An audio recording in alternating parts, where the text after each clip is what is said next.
Hey everyone, welcome back to our channel. Want a faster and more secure way to log into Binance? Today I'm going to show you how to enable and add passkeys in the Binance app. First of all, log into your Binance app and tap on your profile icon in the top left corner. Scroll down and tap security. Then look for the passkeys option. Tap enable passkeys. Then select your preferred authentication method like Face ID, fingerprint, or device pin.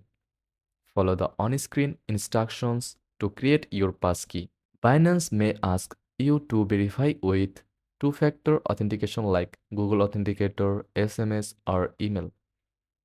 Once enabled, you can now log into Binance with just your Face ID or fingerprint. And that's it. You have successfully enabled passkeys for a secure and hassle-free login. Like and follow for more tips. Thanks for watching.